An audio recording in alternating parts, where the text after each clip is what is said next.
Hi, in this presentation we will be discussing about the importance of nutrition in chemo or radiotherapy. What are the goals of cancer treatment? We all know it is initially cure, then control and finally palliative.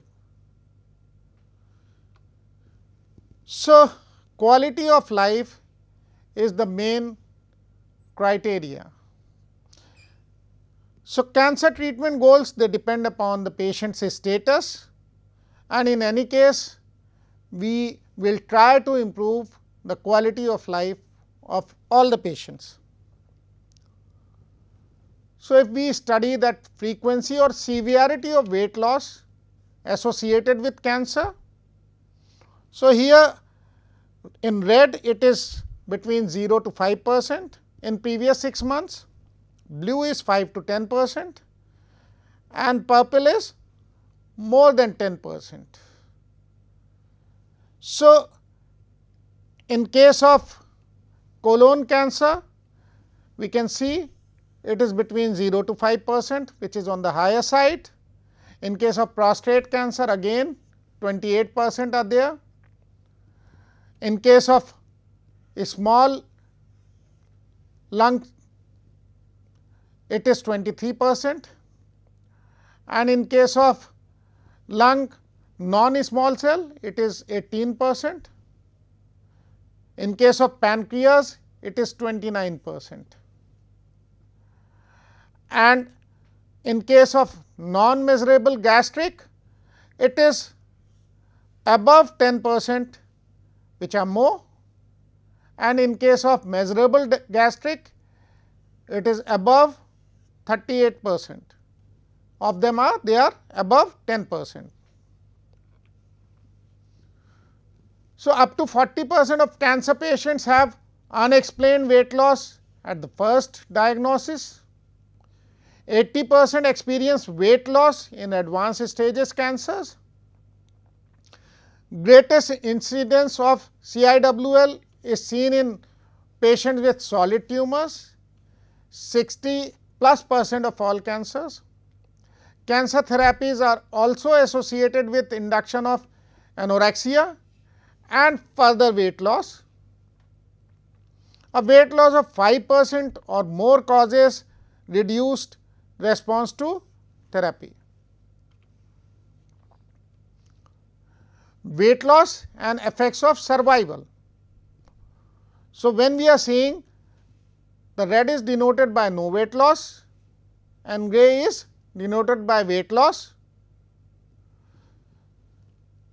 So, the highest number of patients when it comes to survival in weeks are when there is no weight loss. We can all compare the patients where weight loss is not there, they survive more than their counterparts. Nutritional status at the beginning of the chemotherapy, 64.7% of stomach and esophageal cancer patients are malnourished, 5.8% are obese, 48.4% of colorectal cancer patients are malnourished and only 3.2% are obese.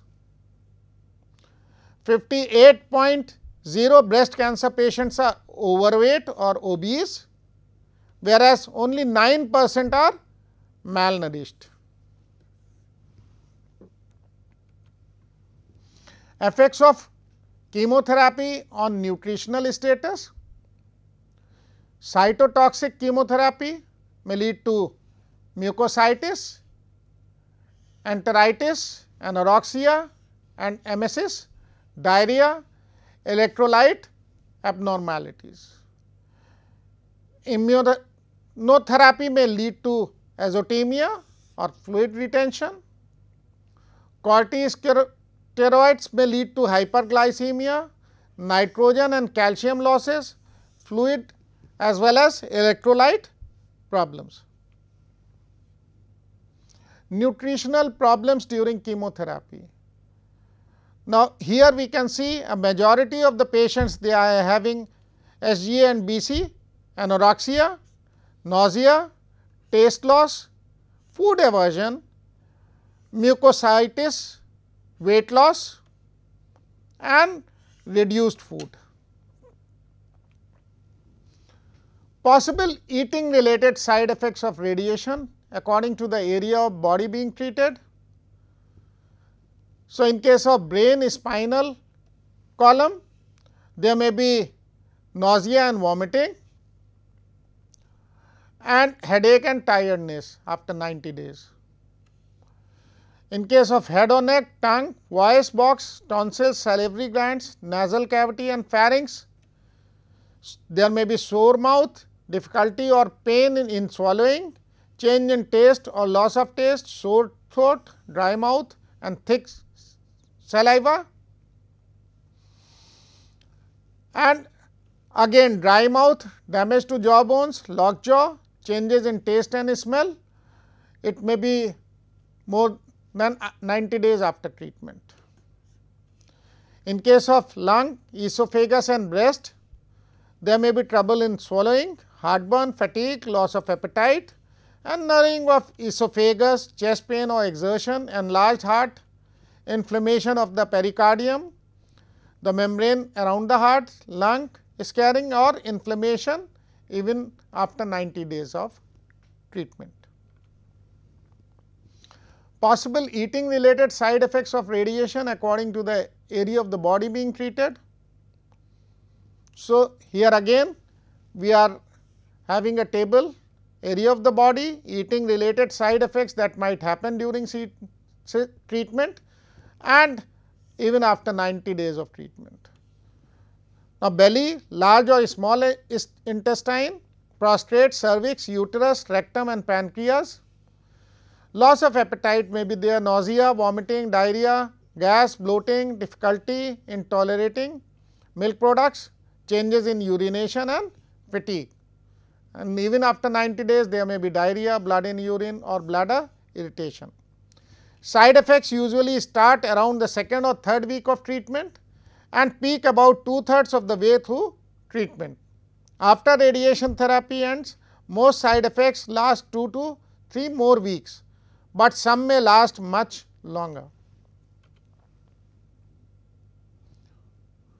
So, again when we are talking about nutritional problems during radiotherapy, now we can see that almost it is there in maximum of the patients with different symptoms.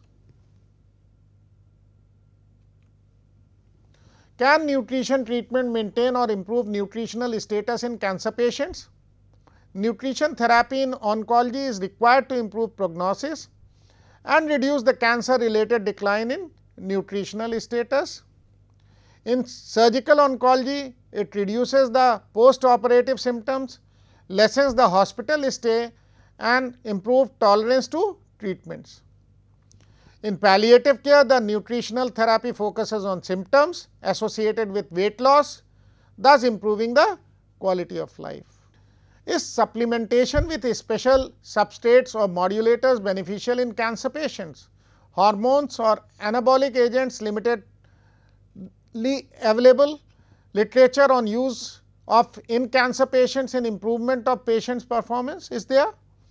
Omega 3 fatty acids may result in improvement in body weight of the patients and level of evidence is C. Is there an indication of nutritional support during chemotherapy, radiotherapy or combined therapy? Malnutrition is a serious condition in patient with cancer and its treatment. The incidence of malnutrition has been reported in up to 80% with radiotherapy, and malnutrition itself is one of the reasons for death in up to 20% of cancer patients. Is there an indication for nutritional support during chemotherapy, radiotherapy or combined therapies? Chemotherapeutic agents may cause anorexia, mucositis and nausea, vomiting and diarrhea. Dependent upon the dose and schedule administered, Similar side effects are observed with radiation therapy, which also depends upon the dose, fractionation of volume irradiated. If combined, nutritional consequences may be exaggerated, and this is level of evidence is A. Is long term nutritional treatment recommended in incurable cancer patients at home? Enteral nutrition is provided to cancer patients till patient is consenting and till the end stage has not reached. Cancer patients who are near to end of life may require very little food and water.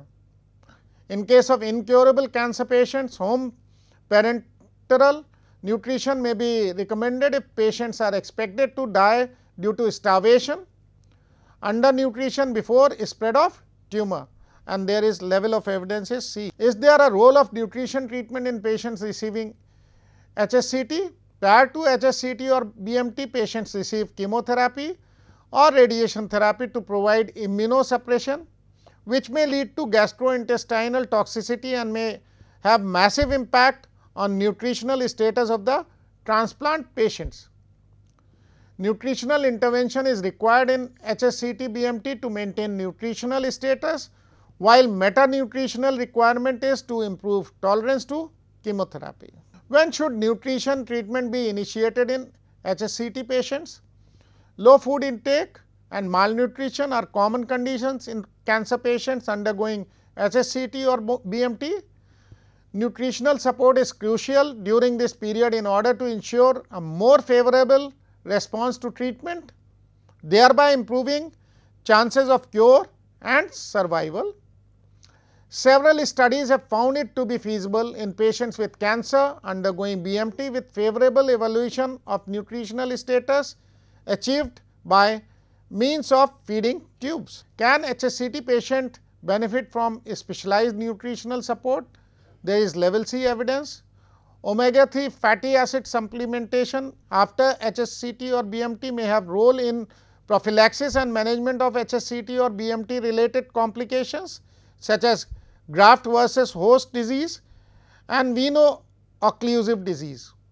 Administration of specific nutrition like lipids, glutamine during aplasia and bone marrow reconstitution may influence nutritional outcome, but further larger controlled clinical trials are required to confirm their role in HSCT or BMT. Glutamine administration after HSCT BMT has exerted positive effects on nitrogen balance, incidence of infectious complications, survival duration of hospital stay and need for TPN. Does nutrition therapy benefit palliative care patients? The objective of the nutritional support changes in the palliative care as the disease progresses. In the early stages, the main goal is to provide sufficient nutrition to restore nutritional status of the patients. Towards end of life, emphasis is on quality of life and relief of suffering. Does nutrition therapy benefit palliative care patients? Continued. Palliative care requires sound understanding of the ethical and legal issues involved in decision making related to nutrition and its administration to minimize the patient difficulties and enhance the quality of life. Nutrition is important particularly in early stages of palliative care, as it gives energy, reduce the risk of infection and enhance tissue repair process of the patient. Nutrition intervention. Now, oral diet is there, oral supplementation is there, enteral nutrition and parenteral nutrition is there. Now, this is a pyramid of nutritional therapy and we have to provide all the nutrients. So, here we have to give maximum of whole grain, bread, cereal, pasta, rice from 6 to 11 servings and we can give it liberally. Now, on the second stage we can give fruit groups 2 to 4 servings, they can be ate generously, and vegetables 3 to 5 servings, we can give it generously. Then comes legumes nuts, seed, meat and alternative groups, only 2 to 3 servings. It should be taken moderately. Low fat, non-fat, milk, yogurt, cheese, fresh cheese and fortified alternative group servings can be only 2 to 3. It should be eaten moderately. And sparingly we can have vegetable fats and oils, sweets and salts, very sparingly. Nutritional therapy, the requirement of the nutrients: high energy, ample carbohydrate enables protein sparing, complex carbohydrate and fiber improve GI motility, soluble fiber help maintain diarrhea associated with cancer treatment and improve gut health.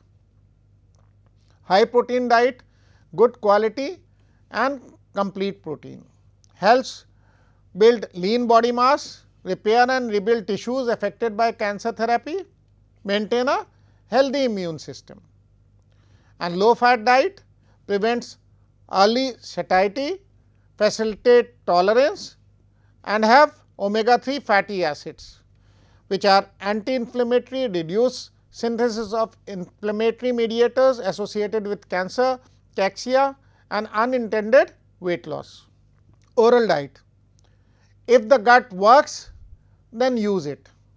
Alone, when 80% of the nutritional requirements are reached, modulated oral diet respect the individual's preferences and do not moderate too much. Oral supplements can be given whenever possible.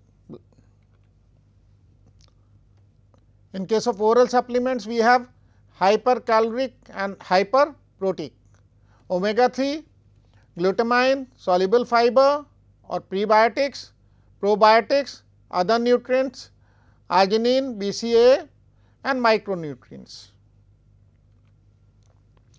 Assess the effect of cancer treatment on nutrition and supplement adequately. Thank you. All the best.